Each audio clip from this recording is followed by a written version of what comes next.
Mga kwento ng pag-ibig, kwento ng pag-asa at mga kwento ng buhay dito sa Barangay Love Stories. Love Stories.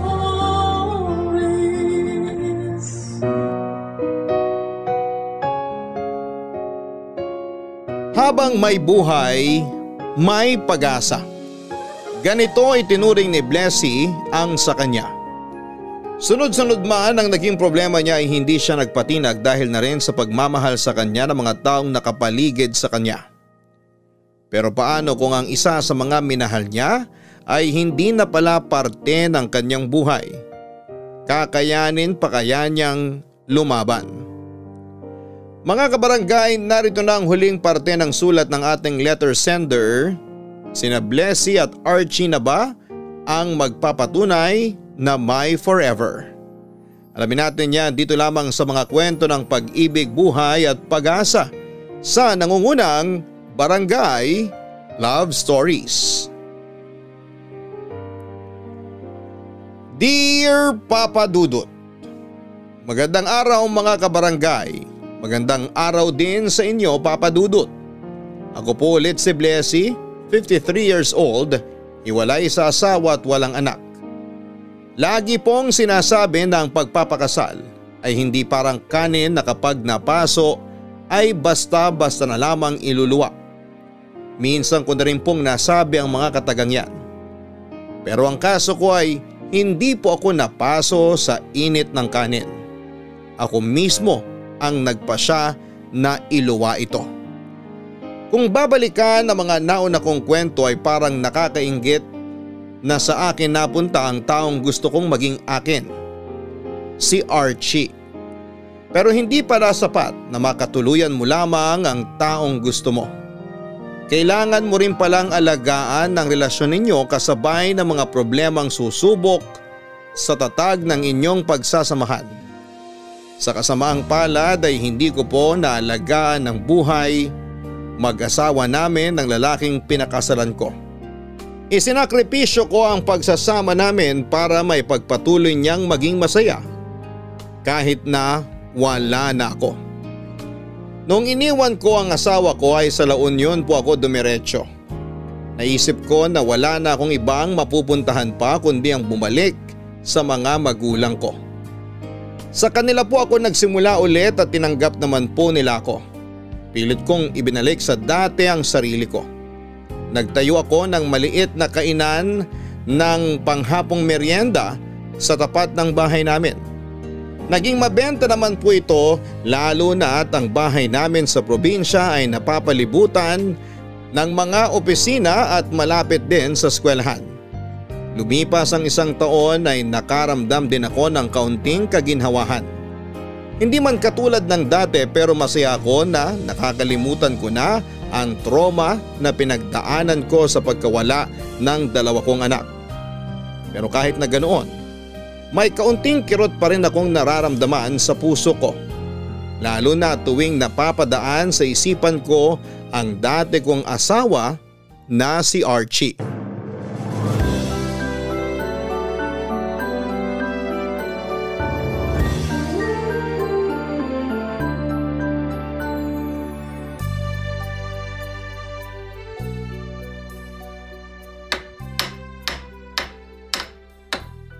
Ayan, tapos na. Kakasya na ba rito yung mga paninda mo? Opo, kasya na dyan lahat. Salamat tay, at may bago na akong lamesa na gagamitin sa negosyo ko. Walang anuman. Hindi ko alam na magaling din pala kayong gumawa ng mga ganito. Oo naman, nagkarpintero ako nung bata-bata pa ako. Talaga ba? Ba't ngayon ko lang yan nalaman? Gusto ko talagang maging engineer noon, kaso hindi natuloy. Bakit naman po? Mahal eh. Tsaka hindi rin naman ako nakatapos. Mas pinili ko kasi magtrabaho na lang kaysa mag-aral para mabawasan yung mga pasa ng magulang ko noon. Ganun po ba? Sayang naman. Oo, kaya nga hanggang ngayon, isa yan sa mga pinagsisisihan ko kahit na matanda na ako. Na hindi kayo nakapagtapos? Oo, yan ang paulit-ulit na napapanaginipan ko. Kapag malalim na ang tulog ko, lagi kong napapanaginipan na estudyante ulit ako, na nakasuot ako ng toga, may hawak na diploma. Kasi yan yung bagay na hindi ko nakamit na hanggang ngayon gusto ko pa ring maranasan. Kaya pala kahit hirap na kayo noon, pinilit nyo pa rin na makapagtapos kami magkakapatid. Oo naman, masaya na ako na kayo ang nakatupad sa pag-aaral na hindi ko nagawa. Thank you, Tay. Salamat sa lahat ng sakripisyo nyo sa amin ni Nanay. Walang anuman, trabaho namin yun bilang magulang. Ikaw ba? May mga bagay ka bang pinagsisisihan? Ako po? Wala naman po kasi naibigay nyo naman lahat sa amin eh. Wala ba talaga? Bakit po? Meron po ba dapat? Naisip ko lang kung ni minsan ba pinagsisihan mo yung naging desisyon mo na iwan si Archie. Para naman po sa kanya yung ginawa ko eh.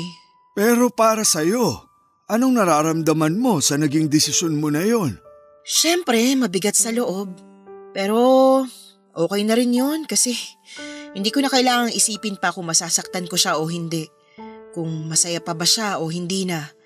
Ngayong magkahiwalay na kami, nawala na yung konsensya na nararamdaman ko dahil hindi ko naibigay sa kanya yung mga pinangako ko noon.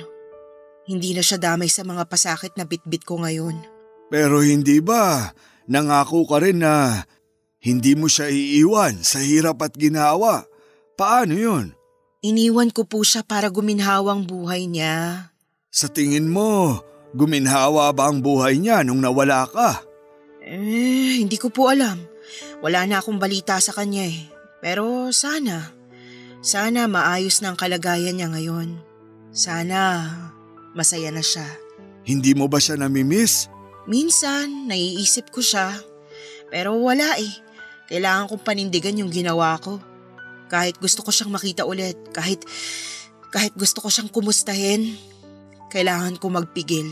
Hindi mo ba naisip na dahil sa ginagawa mo, hindi lang sarili mo ang sinasaktan mo, kundi maging siya? Ayokong isipin na ganun nga yung nangyari. Basta ang alam ko lang, pareho na kaming hindi masaya nung nagsasama pa lang kami.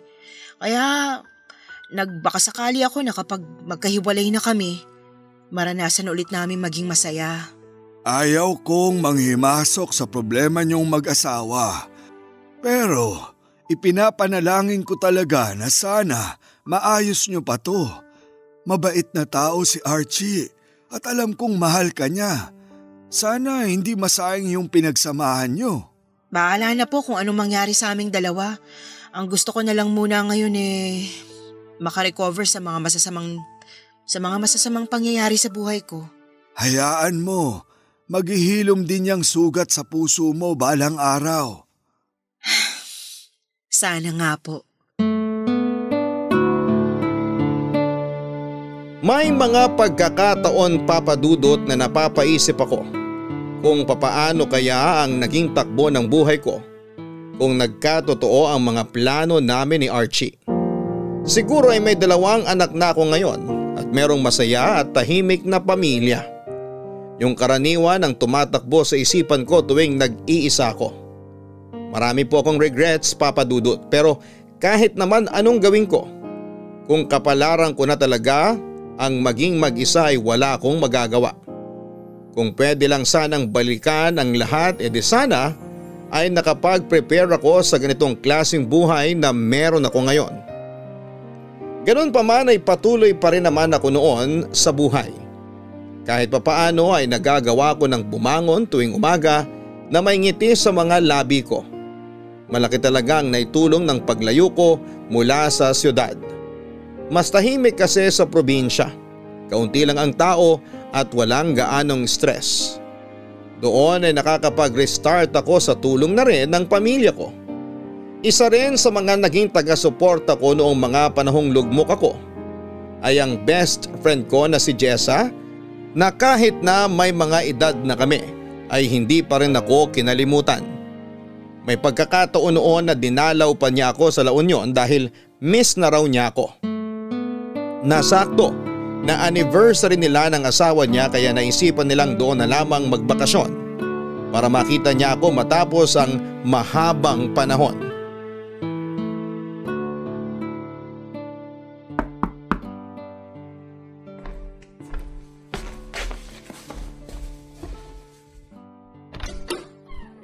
Blessy!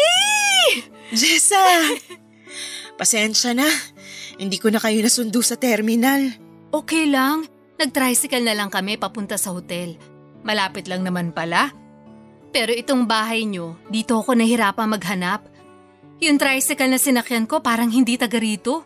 Inikot-ikot ba naman ako? Ang mahal tuloy ng arkela. Papasok kasi itong sa amin. Sabi ko naman sa'yo, pangalan ni tatay ang pagtanong mo. Hindi ako sikat dito sa amin. Hayaan mo na, ang mahalaga nandito na ako. Nasaan pala mag-ama mo? Nagpaiwan sila sa hotel, pagod sa biyahe. Ay, ganun ba? Sayang naman. May binili pa naman akong pagkain para sa inaanak ko. Ibigay mo na lang bukas. Dadaling ko sila dito. Sige. So ano na, kumusta ka na? Heto, maganda pa rin naman. Oo, blooming ka nga ngayon. Siyempre, palaging may dilig. Masipag na pangasawa ko eh. Di ikaw nang may masipag na asawa. Para mo namang sinabi na tuyot na ako kasi wala na akong asawa ngayon. Actually, hanggang ngayon ba solo flight ka pa rin? Wala ka pa bang pinapalit sa asawa mo? Kailangan bang palitan? Aba, kung gusto mong manatiling tuyot, edi wag mo nang palitan. Pero seryoso nga, wala kang jowa ngayon? Wala, matanda na ako para dyan. Ano ka ba? Walang pinipiling edad ang pag-ibig. Pwede kang lumandi kahit marami ka ng wrinkles. Okay na ako sa huli. Hindi ko na kailangan ng bagong pag-ibig. Alam ko kung bakit. Bakit? Kasi mahal mo pa rin sa Archie, no? Jessa naman, naka-move on na ako dyan. Dumayo ka ba talaga rito para ibalik ang nakaraan? Hindi naman. Baka lang kasi gusto mong makibalita kay Archie. Nagkausap kami last month. Talaga? Anong sabi niya? Uy, interesado siya. Sira. Curious lang ako kung kumusta na siya ngayon. Okay naman siya. Nurse pa rin hanggang ngayon. Teka, ba't pala kayo magkausap? Ano ka ba? Sa akin siya humihingi ng update sa'yo. Akala mo ba nung tumigil siya sa paghahabol sa'yo, tumigil na talaga siya for real? Hindi! Nagme-message siya sa akin para makibalita kung kumusta ka na. Talaga ba? Bakit naman niya gagawin yun? Ugmamaang-maangan ka pa. Siyempre, mahal ka nung tao. Asawa ka niya, kaya natural lang na humingi siya ng updates. Ayaw ka nga lang niyang guluhin kaya ako yung ginugulo niya. Bakit ngayon mo lang sinabi? Kasi ayaw niyang malaman mo. Naisip niya na baka gusto mo lang ng peace of mind, kaya hinayaan ka na lang muna niya. Pero alam mo, umaasa pa siya na babalikan mo siya. Sabi nga niya, ako na lang muna mag-alaga sa'yo. Sabi ko naman, hindi ako babysitter para mag-alaga ng 47 anyos na damulag ha. Walang iya ka talaga. Alika, pumasok ka muna. Doon tayo sa loob mag-usap. Sumasakit na naman ang likod ko eh. Ayan, signs of aging na yan. Oo nga eh. Ramdam ko ng pananakit ng kasukasuan ko. Marami akong ichichika sa'yo. Pero bago yan, pahingi muna ng tubig. Kanina pa ako uhaw eh. Halika, doon tayo sa loob.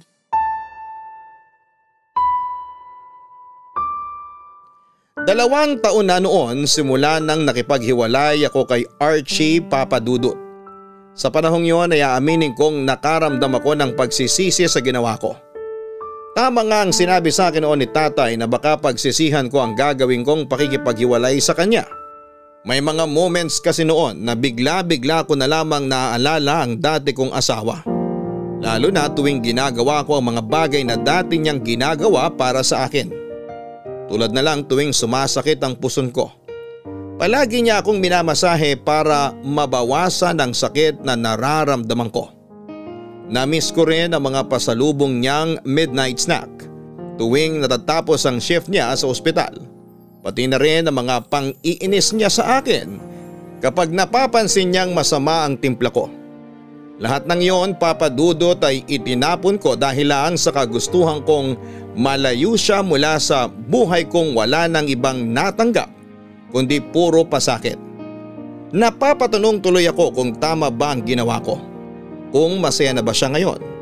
Kung may bago na ba siyang kinakasama? Kung minsan ay pumapasok din ba ako sa isipan niya. Natatakot naman ako noong mangumusta sa kanya dahil alam kong napakalaki ng kasalanang nagawa ko sa kanya.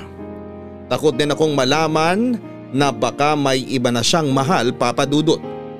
Pero dumating po ang araw kung kailan ay nakabuo ako ng kumpiyansa at tapang. Noong nabigyan ako ng pagkakataong bumalik sa Maynila, ay naisipan kong kitain si Archie, Papa Dudut. Papa Dudut, saktong birthday noon ni Jessa kaya may dahilan ako para lumuwas sa Maynila. Nagpaalam ako sa mga magulang ko na dadalo ako sa birthday party ni Jessa kahit na ang totoong pakay ko naman ng time na yon ay ang makita si Archie. Habang nasa biyahe ay hindi ko maiwasang magbalik tanaw sa nakaraan. Kung papaano ko nakilala si Archie sa bus terminal. 25 years old lamang ako noon. Nakakatuwang isipin na ang pagkikita namin yon ay nauwi sa ganitong sitwasyon. Totoo nga na napaka-unpredictable ng mga pangyayari sa buhay natin. Habang papalapit na ako sa lugar, na minsan ko nang tinakasan ay sobrang lakas ng kaba ng dibdib ko. Magkahalong takot at excitement ang nararamdaman ko. Pagkarating ko sa Maynila ay sinalubong ako ng mga naglalakihang building at billboard sa may EDSA. Nakakapanibago dahil ngayon lamang ulit ako nakapunta doon matapos ang mahabang panahong pagtira ko sa probinsya. Dumiretso ako sa bahay nila Jessa dahil nag-offer siya na doon muna ako magstay habang nasa Maynila ako. Mas makakatipid daw ako kesa mag-check-in pa sa hotel kaya pumayag na rin ako. Tinulungan ko siya sa paghahanda para sa party niya kinabukasan. Papa Dudut, sa buong birthday celebration ni Jessa, wala akong ibang iniisip noon kundi si Archie, lalo na noong mga oras na yon ay alam kong magkalapit na lamang ulit kaming dalawa. Ano? Napagod ka, no? Oo, ako yung birthday celebrant pero ako yung inalila nyo ngayong araw. Grabe! Mabuti na lang pala nandito ako ngayon. Paano ka na lang kung wala akong katulong mo? Kaya nga eh. Magpahinga ka na lang muna dyan. Ako na magliligpit dito. Salamat ha, laking tulong mo talaga ngayong araw.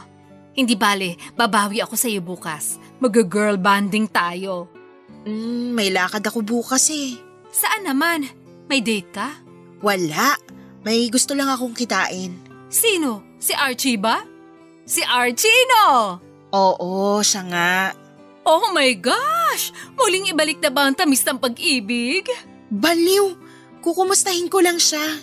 Uwe, sabihin mo na ang totoo. Comeback na ba to? Hindi nga. Ano ka ba? Eh di hindi. Pero bakit mo naman siya gusto makita? Wala lang. Bawal ba? Naku ha, kumikirenking na ulit ang best friend ko ha. Luka-luka ka talaga. Pero alam mo ba kung saan siya mahahanap? Wala na ba siya sa dati? Hindi ko alam. Samahan kita, gusto mo? Kahit wag na. Magpahinga ka na lang. Alam kong napagod ka ngayon eh. Gusto ko makita kung ano magiging reaction niyo sa isa't isa after niyong hindi magkita ng mahabang panahon. Okay. Ikaw ang bahala. Basta wag ka masyadong eksenadora ha. Baka mamaya kung ano-ano masabi mo kapag nagkita na kami. Huwag kang mag-alala. Para lang ako multo na manonood sa inyo. Excited na tuloy ako. Sa tingin mo, gusto niya rin kaya ako makita? Hindi ko alam. Siguro naman matutuwa yan kapag nakita ka niya na ulit. Wala ka na bang balita sa kanya? Wala na eh. Matagal na rin kaming hindi nagkakausap. Wala na rin naman ako masyadong balita sa'yo the past years. Kaya wala na akong nia-update sa kanya. Kinakabahan tuloy ako. Paano kung may kinakasama na pala siya? Eh di sabihin mo, tabi, nandito na ang original. Sira ulo ka talaga. Pero seryoso, happy ako na nagkaroon ka ulit ng interes na makita si Archie. Naaawa na rin ako sa kanya noon eh. Pero advice ko lang ha, bago ka makipagkita sa kanya, dapat alam mo kung ano yung rason kung bakit hindi ka nakipagkita ulit. Hindi yung bigla ka nalang susulpot na parang kabute, tapos mawawala din pala na parang bula. Hindi ko alam kung anong dahilan kung bakit ko siya gustong makita eh. Basta, gusto ko lang. Lakas ng trip mo. So, anong gagawin mo after nyo magkita? Ewan ko. Bahala na kung anong mangyari. Ang galing! Manggugulo lang ang peg. Sa tingin mo, kapag ba nagpakita ulit ako, magugulo ko ba yung buhay niya? Wag na lang kaya ako tumuloy. Ay hindi, wala nang bawian. Magpapakita ka sa kanya bukas. Hahanapin natin siya. Matapos ang birthday party ay ako naman ang sinamahan ni Jessa. Tinulungan niya ako para makapaganda sa muling pagkikita namin ng dati kong asawa. Una naming pinuntahan ang dating bahay na tinitirhan namin ni Archie. Kaso'y napag-alaman naming matagal na pala siyang lumipat ng tirahan. Sa pamamagitan ng Facebook ay sinubukang hanapin ni Jessa kung saan maaaring nakatira si Archie. Sa aming dalawa ay mas teki kasi ang kaibigan kong yon, Papa Dudut. Napag-alaman namin na sa Sampaloc na pala nakatira si Archie. Doon ay nagtanong-tanong kami kung may nakakakilala ba sa kanya. Matapos nga ang ilang oras na paghahanap ay isang lalaki ang nakausap namin, Papa Dudut. Caretaker siya sa isang apartment kung saan ay kasalukuyang nanunuluyan noon si Archie. Itinuro niya kung saan ang lugar na hinahanap namin at sobrang lakas ng kaba sa dibdib ko ng mga oras na yon, Papa Dudut. Hindi ko kasi alam kung papaano ko haharapin si Archie. Hindi ko alam kung ano ang sasabihin ko sa kanya at hindi ko rin alam kung ano nga ba talaga ang dahilan kung bakit ko siya gustong makita. Pero ang kaba na nararamdaman ko sa dibdib ay napalitan ng sakit. Nasa malayo pa lang kami ay tanaw ko na kaagad si Archie. Nakatayo ito sa tabi ng isang motor habang sinusuotan ng helmet ang isang babae. Pareho silang sumakay sa motor at agad na umalis. Ang sakay nitong babae ay nakayapos pa sa kanya, Papa Dudut. Pagdaan nila sa amin ay agad akong tumalikod para hindi niya ako makita at para na rin maitago ang nararamdaman kong bigat sa dibdib. Pagkatapos nito ay inaya ko na lamang si Jessa na umuwi na at ang kagustuhan kong kitain ulit si Archie ay hindi ko na ginawa pa.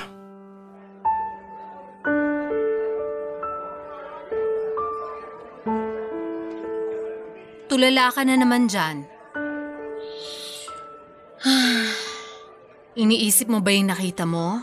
Sa tingin mo, kinakasama niya kaya yung babaeng angkas niya kanina? Hindi ko alam. First time ko ring makita yun eh. Baka nga sila na. Ang sweet nila eh. Sinusuotan pa niya ng helmet yung babae. Baka naman kaibigan lang niya yun. Nakayakap? Eh bakit? Nagyayakapan din naman tayo ah. Iba yun kasi pareho tayong babae. Ibang usapan na kapag lalaki at babae nang nagyayakapan. Tingin mo magkaibigan lang yun? Bakit naman hindi? Sa panahon natin ngayon, sobrang open na ang mga magkakaibigan. Wala nang mali siya kahit magyakapan. Malakas talagang hinala ko na kinakasama niya na nga yun. Selos ka? Hindi. Masaya ako na nakahanap na siya ng bagong pag-ibig. Iba yung sinasabi mo sa itsura mo ngayon eh. Masaya daw pero parang namatayan naman niya mukha mo. Siyempre, may konting kirot din naman akong nararamdaman. Oo naman. Natural lang yung nararamdaman mo kasi mahal mo yung tao. Pero wala na akong karapatang magselos kasi wala na kami ni Archie. Asawa ka pa rin niya. Asawa mo pa rin siya. May karapatan ka pa rin magselos. Ako mismo nagsabi sa kanya na maghanap siya ng iba. Sinabihan ko siya nung naghiwalay kami na maghanap ng babaeng magpapasaya sa kanya. Kasalanan mo naman pala eh. Alam ko. So, ano nang gagawin mo niyan? Uuwi na lang ako sa La Union. Hindi ka na makikipagkita kay Archie? Hindi na. Mukhang tahimik naman ang buhay niya eh. Masaya na ako na makitang nasa maayos na siyang kalagayan. Alam mo, kanina mo pa pinipilit yung salitang masaya eh. Hindi ka masaya. Nakikita ko at nararamdaman ko na hindi ka masaya. Okay lang maging malungkot. Huwag mo nang i-deny yun. Oo, malungkot ako sa nalaman ko kasi may parte ng puso ko ang umaasa pa pero totoo nga na masaya ako para kay Archie. Hindi masaya yung tamang term. Ano? Nakahinga. Sa wakas, nakahinga ka na ng maluwag. Kasi nakita mo na okay na ang buhay ng dati mong asawa. Kasi 'di ba? Nasabi mo dati na hindi mo maiwasang makonsensya kasi iniwan mo siya sa ere. Ngayong alam mo may ipinalit na siya sa pwesto mo, wala ka nang ibang iisipin. Yun nga lang, nalaman mong mapait na katotohanang may iba na siya. Kasing pait niyang kape na iniinom mo. Sige, hindi na ako masaya. Pero tama ka, makakahinga na ako sa wakas kasi alam ko na masaya na ngayon si Archie sa piling ng iba. Oo, ang lungkot naman nun. Hayaan mo. Gusto mo, ireto na lang kita sa mga kakilala ko? Marami akong friends na byudo. Hanggang ngayon, wala ka pa rin talagang pinagbago. Pati ba naman ngayong matanda na tayo, di mo pa rin ako titigilan sa pagreto mo na yan? Siyempre, hindi kita hahayaang sawi sa pag-ibig. Wag na. Masaya na ako sa buhay ko bilang probinsyana. Okay, sabi mo eh. Take out na natin tong kape. Sa bahay na lang tayo. Magluluto ako ng chili garlic, pasalubong mo sa tatay mo. Uy, gusto ko yan. Tsaka, kailangan ko na rin magpahingi. Sumasakit na naman yung puson ko.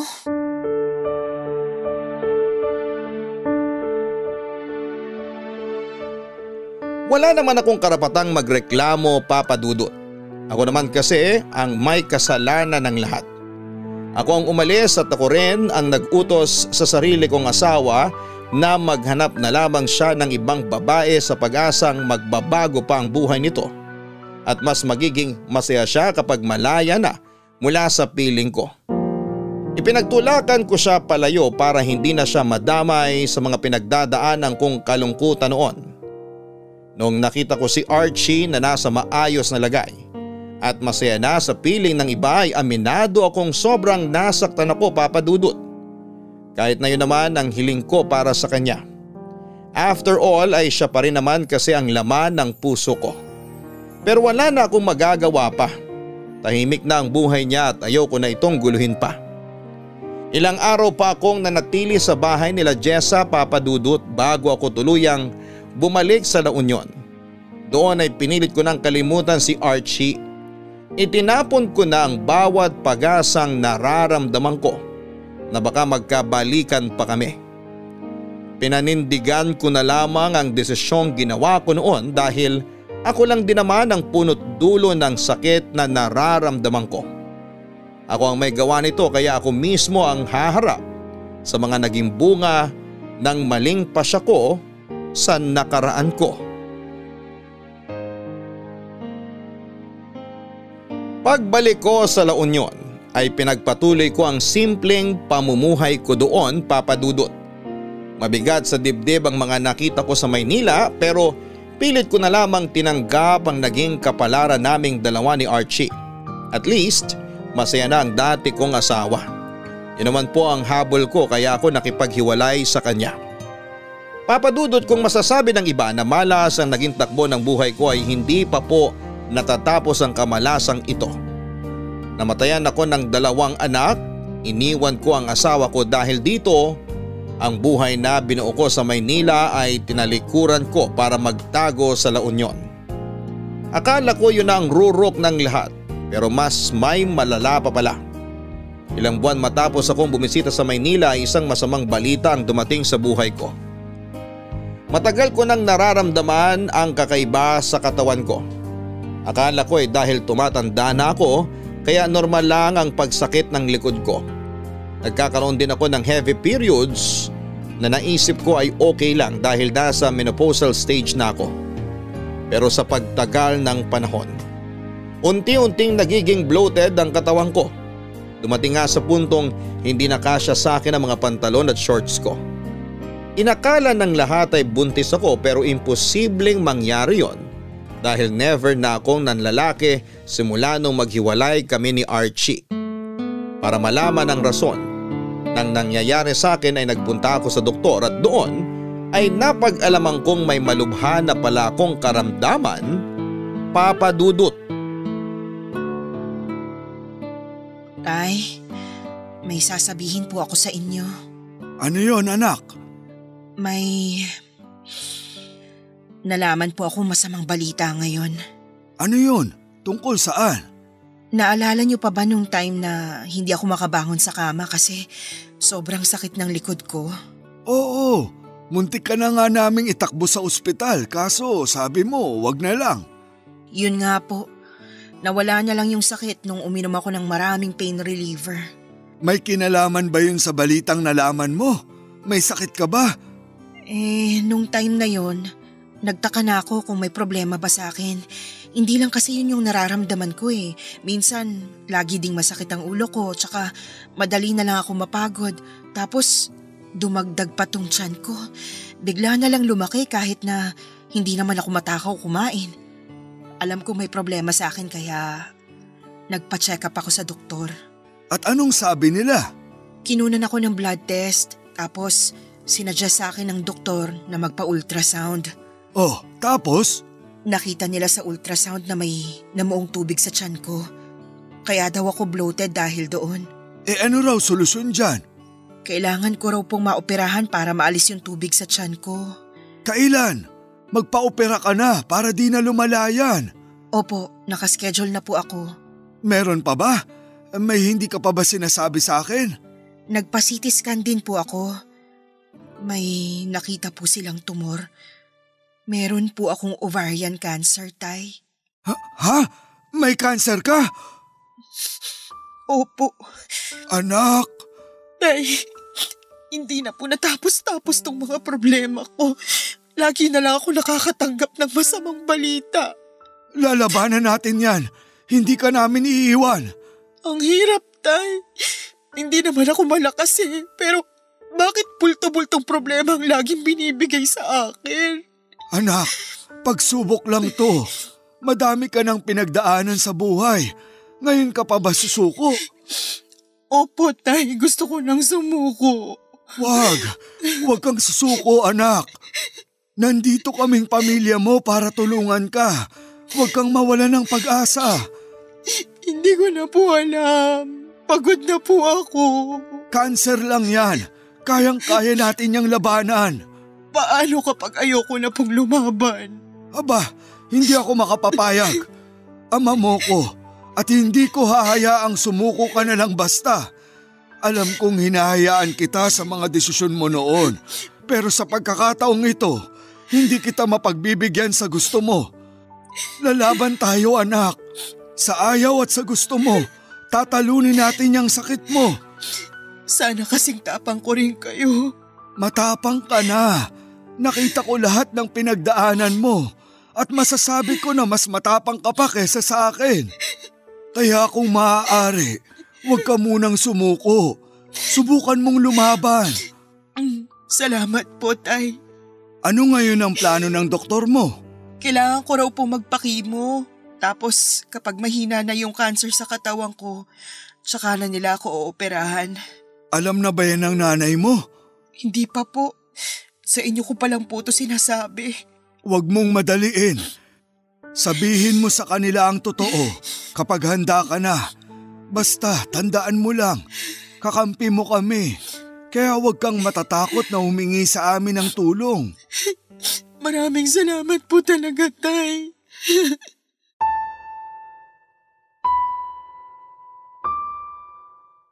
Papa Dudut, ilang beses ko na pong narinig mula sa iba't ibang tao ang katagang pagsubok lang ang lahat.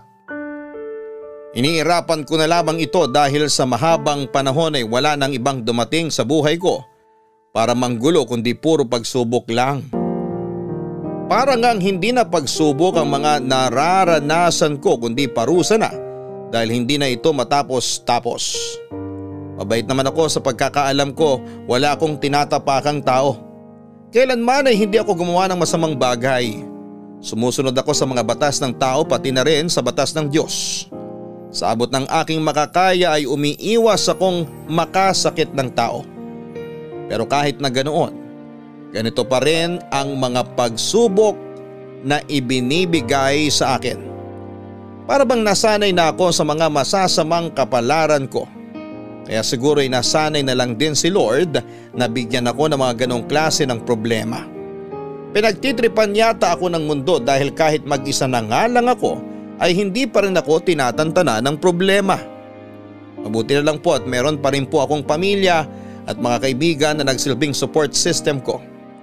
Kung hindi dahil sa kanila ay sumuko na talaga ako. Kung wala sila ay baka hindi ko na kayaning lumaban pa sa mga pagsubok na meron ako. Nandiyan ang tatay Emilio ko na laging handang magbigay ng mga payo sa akin. Ang nanay ko na kahit 50 anyos na ako ay inaalagaan pa rin ako na parang baby. Ang mga kapatid ko na handang tumulong financially at ang mga kaibigan kong tulad ni Jessa na nagsilbing sandigan ko lalo na noong nalaman nilang may malubha akong sakit. Papadudot ng mga panahong hindi ko na alam ang gagawin ko. Isang bagay ang ginawa ni Jessa na hindi ko inaasahan. Nakipagkita siya kay Archie para ipalam dito ang sakit na meron ako.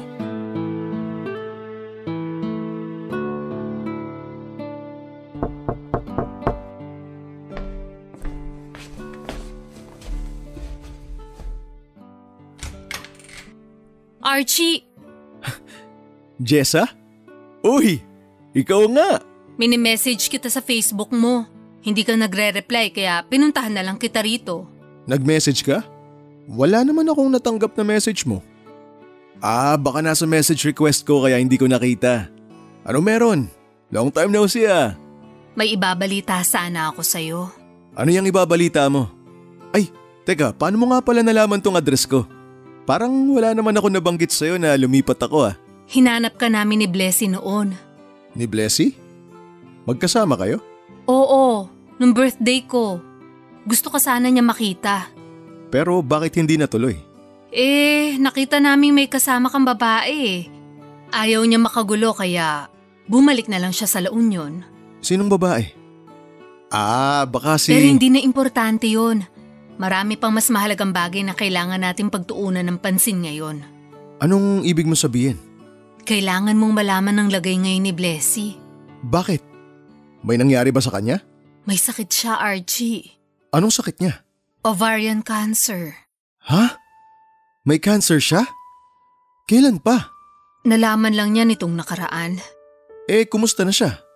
Ano nang lagay niya? Ayun, lumalaban naman. Nagpapakimo siya ngayon.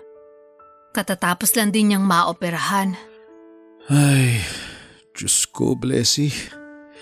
Ano nang nangyari sa'yo? Anong gagawin mo ngayong nalaman mo nang may sakit siya? Sa totoo lang, hindi ko alam. Gusto niya ba akong makita? Hindi siya aware na sinabihan kita tungkol sa sakit niya. Ginagawa ko to kasi gusto kong tulungan yung best friend ko. Nung nawala ka sa buhay niya, never ko na siya nakitang naging masaya. Archie, please, tigilan niyo na tong tagu-taguan na to. Matatanda na tayo. Huwag niyo namang sayangin yung oras niyo sa ganitong bagay. Hindi naman ako nagsimula nito eh. Pero hinayaan mo. Anong magagawa ko kung ayaw na niya akong makita? May magagawa ka naman kung gusto mo siya makita. Alin ba mas matimbang? Yung kagustuhan niya magkalayo kayo o yung kagustuhan mo makasama siya ulit? Ay. Sorry kung dinamay pa kita sa problema ng best friend ko ha. Ayaw din niyang mangyari to. Ayaw na niyang dagdagan pa yung trauma na dinanas mo. Kaya mas gugustuhin niyang saluhin na lang ang problema niya ngayon. Pero buhay na ang usapan dito kaya… Ayokong mamatay si Blessy na malungkot. Alam kong ikaw na lang ang magpapabalik ng saya sa buhay niya kaya please, ako na yung nakikiusap. I'm sorry, Jessa. Kung ayaw niya akong makita hanggang ngayon, mas makakabuti siguro na irespeto na lang natin yung desisyon niya na yun. Ganun na lang ba yun? Hahayaan mo na lang siya mamatay mag-isa? Hindi siya mamamatay. Palaban si Blessy. Malalampasan niya din to. Nurse ka. Sa ating dalawa, mas ikaw ang nakakaalam kung gaano kalala ang sakit niya ngayon. Hindi kita pinipilit, Archie.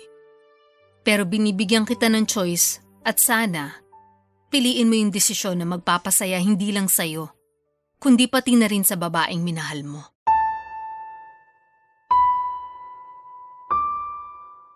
Nung una ay nainis ako sa ginawang yun ni Jessa dahil pinangunahan niya ako. Hindi man lang niya ako tinanong kung okay lang ba sa akin na ipagsabi niya sa iba ang sakit ko. Hanggat maaari ay ayoko na sanang ipaalam kay Archie ang sakit ko, Papa Dudut, dahil madadamay na naman siya sa kamalasan ko. Kung tutuusin ay wala na dapat kaming koneksyon na dalawa dahil matagal na kaming hiwalay at may kanya-kanya na ring buhay. Ang rason ni Jessa kung bakit niya nagawang sabihin kay Archie ang karamdaman ko ay dahil alam daw niya ang kahit iniwan ko siya ay si Archie pa rin ang nilalaman ng puso ko. May karapatan din daw naman siyang malaman ang totoo dahil kahit hiwalay na kami ay mag-asawa pa rin kami. Isa pa sa lahat ng tao sa paligid ko ay si Archie ang mas nararapat na nasa tabi ko. Humingi na naman po ng dispensa si Jessa sa akin noong nalaman niyang hindi ko nagustuhan ang ginawa niya. Pinatawad ko rin naman siya sa nagawa niya. Walang silbi kahit na magalit ako sa kanya dahil nangyari na ang nangyari at isa pa ay mamamatay na ako. Kaya wala na akong oras para magtanim ng sama ng loob.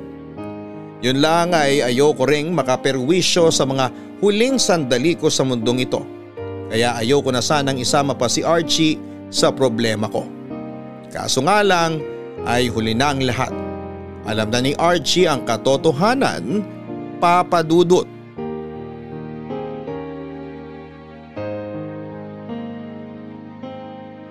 Nung nalaman kong meron akong sakit ay agad akong nagsimula sa pagpapagamot, Papa Dudut. Sumabak ako sa ilang sessions ng chemotherapy para sugpuin at pabagalin ang pagdami ng cancer cells sa katawan ko. Dahil sa treatment na ito ay unti-unting nagbago ang katawan ko. Nakalbo ako at mabilis na pumayat ang katawan ko. Hindi madali ang treatment ko, Papa Dudut. Nakaka-drain, nakakapagod at nakakaubos ng buhay. Kahit na ito lang ang makakatulong sa akin para tumagal pa ang buhay ko. Kaya malaking bagay talaga na may mga taong sumusuporta sa akin sa laban ko kontra sa cancer. Pagkatapos ng ilang sessions ng chemo ay kinakailangan ko ring maoperahan. Akala ko pagkatapos nito ay bubuti na ang lahat. Pero hindi pala ito ganon kadali, Papa Dudut. Yun na nga siguro ang pinakamalalang nangyari sa akin. Labas-pasok ako noon sa ospital dahil nagkaroon ng infection ng sugat ko. Sa totoo lang po ay gusto ko nang sumuko. Sinasabi ko kina tatay noon na hayaan na lang nila ako dahil malapit nang bumigay ang katawan ko. Isa pa ay hindi ko naman alam kung bakit o para saan o kanino pa ako lumalaban. Ganun pa man ay hindi nila ako binitawan. Sinamahan nila ako sa laban ko hanggang sa isang araw hindi ko inaasahan na bigla na lamang magpapakita sa harapan ko ang taong matagal ko nang gustong makita. Doon ay agad na nasagot ang katanungan ko. Lalaban ako para sa taong ito. Para sa taong mahal ko, walang iba kundi si Archie, Papa Dudut.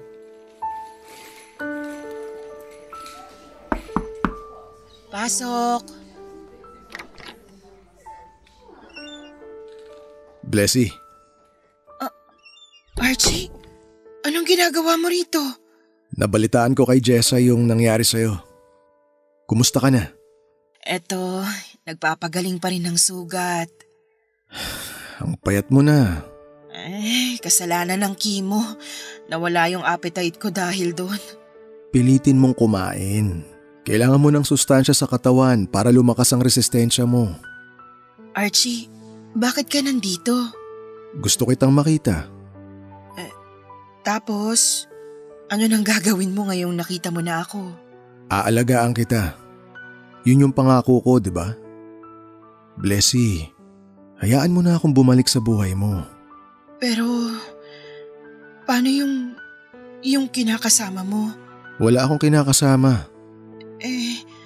May nakita kaming babae sa tinitirhan mo noon. Si Lorelai yun, kaibigan ko. Siya yung umalalay sa akin nung nawala ka.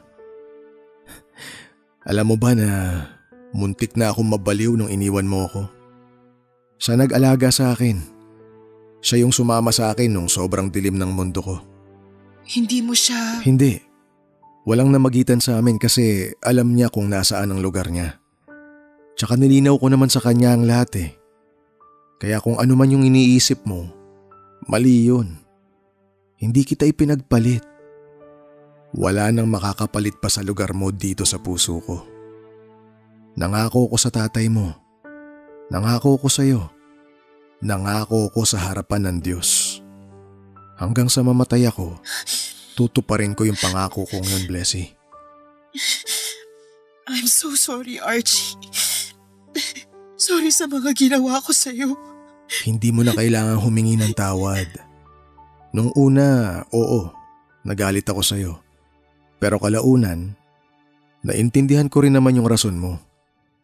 Kaya nga dumistansya na rin ako kasi gusto ko na rin makuha mo yung bagay na hinahanap mo.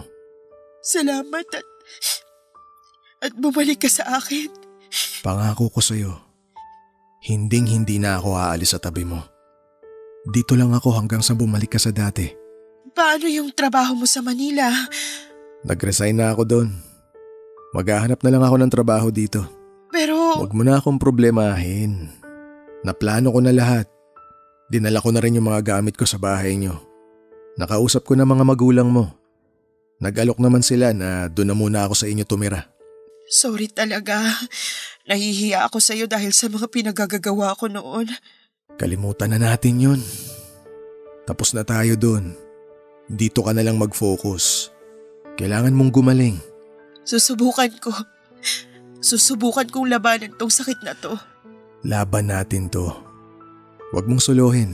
Salamat, Archie. Pwede ba kitang mayakap? Oo naman.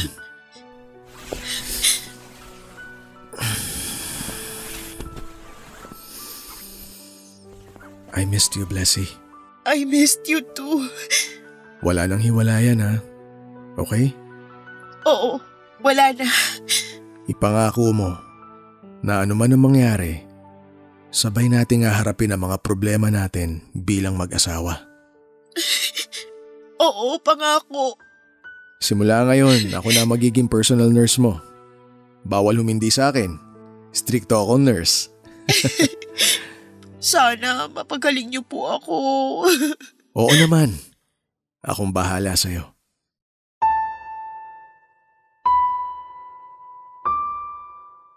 Kahit papaano ay nadagdagan ng lakas ko noong muli kong nakita si Archie. Gumaan ang pakiramdam ko at nakaramdam ako ng tuwa noong nasilayan ko ulit ang mukha nito. Simula noong dumating siya ay hindi na nawala si Archie sa tabi ko. Inalagaan niya ako, binantayan at pinalakas hanggang sa gumaling ang sugat ko mula sa operasyon. Noong naghilom ang sugat ko ay bumalik ang dating lakas ko. Ay sumailalim ulit ako sa chemotherapy para masiguradong wala ng cancer sa katawan ko. Pagkatapos nito ay nagpa-CT scan muli ako. Ang saya-saya ko noon, Papa Dudut, dahil nakayanan kong lampasan ang lahat ng yon. Masaya din ako na kahit nasa bingit na ako ng kamatayan ay hindi ako pinabayaan ng asawa ko. Pero kung akala ninyo ay tapos na po ang lahat ay hindi pa. Dahil noong lumabas ang resulta ng CT scan ay panibagong problema na naman ang dumating. Nakitaan ako ng tumor sa atay, Papa Dudut. Nasabihan naman kami ng doktor ko noon na malaki nga ang chance na kumalat ang cancer cells sa iba pang parte ng katawan ko. Pero hindi ko inaasahan na ganun ito kabilis kumalat. Katatanggap ko pa nga lang ng magandang balita ay agad naman itong nasundan ng bad news. Wala pang isang buwan noon noong natapos ako sa gamutan ko, pero heto't may bagong sakit na naman akong pinoproblema.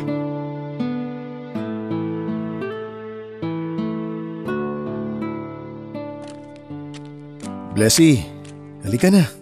Kumain na tayo. Mamaya na. Dito ka muna, tabihan mo ko. Malamok dito sa labas eh. Doon na tayo sa loob. Gusto ko muna dito. Maaliwalas yung hangin.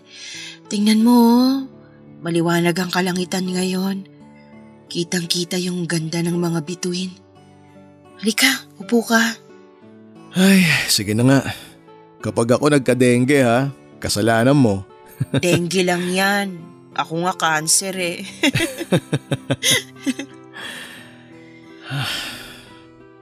Treatable pero incurable. Anong ibig mo sabihin? Sabi nung doktor ko, Treatable naman daw yung sakit ko, pero hindi na to malulunasan pa. Mapapahaba ng gamutan yung buhay ko pero wala nang kasiguruhan kung hanggang kailan ako tatagal. Mahaba pa ang lalakbayin natin. Sa mga gamot natin ngayon, kayang-kaya na nilang patagalin yung progression ng cancer sa katawan mo. Oo, alam ko. Alam mo, nung teenager ako, problema ko noon kung papaano ako magdedebut. Talaga? Bakit naman? Lubog kami sa utang nun eh. Sa aming magkakapatid, ako na dapat yung susunod na magdedebut, katulad ng ginawa nila sa mga kapatid ko. Pero dahil walang pera, hindi natuloy yung debut ko. Nagtantrums nga ako noon eh. Parang ang laki-laki na ng problema ko that time. Ikumpara mo sa problema ko ngayon, parang langgam lang pala yung problema ko na yun. Maliit man o malaki, ang problema ay problema. Hindi mo pwedeng ikumpara yung problema mo noon sa problema mo ngayon. O maging yung problema ng iba sa problema mo mismo kasi magkakaiba naman tayo ng kwento.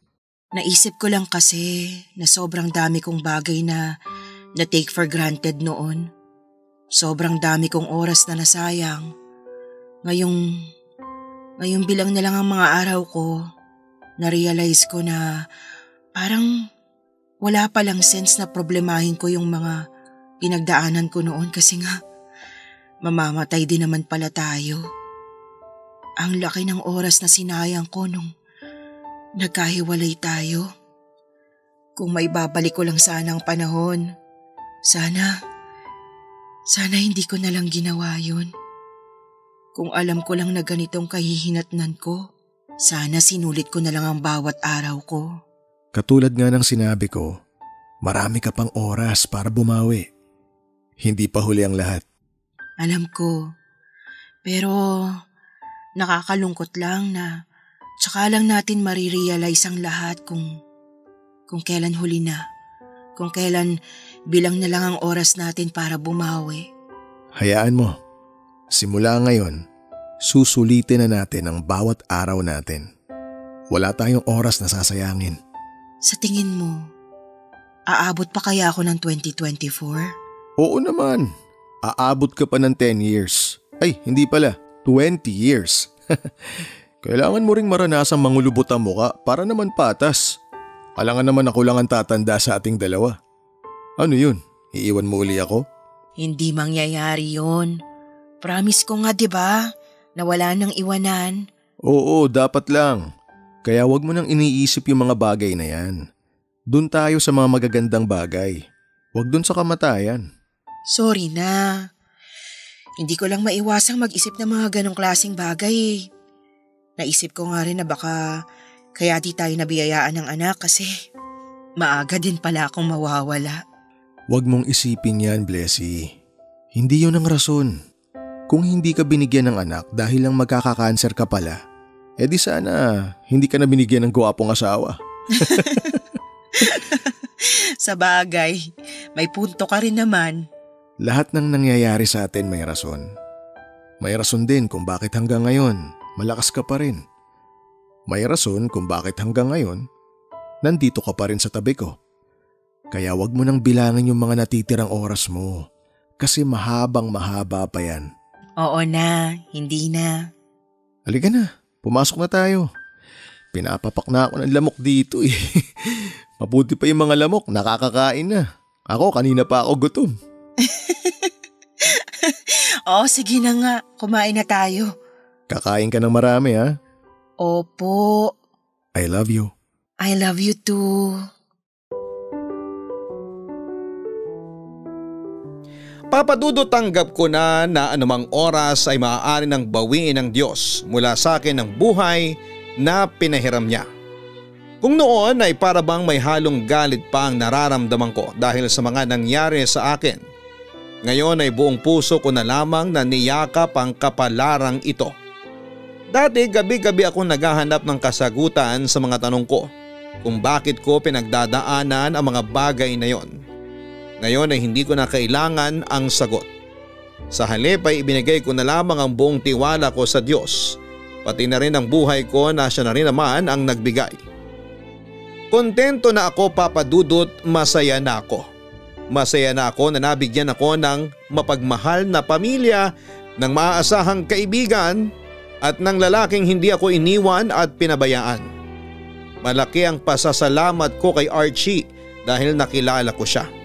Nagpapasalamat din ako dahil sa kabila ng mga ginawa ko sa kanya, ay mas pinili pa rin niyang bumalik sa buhay ko.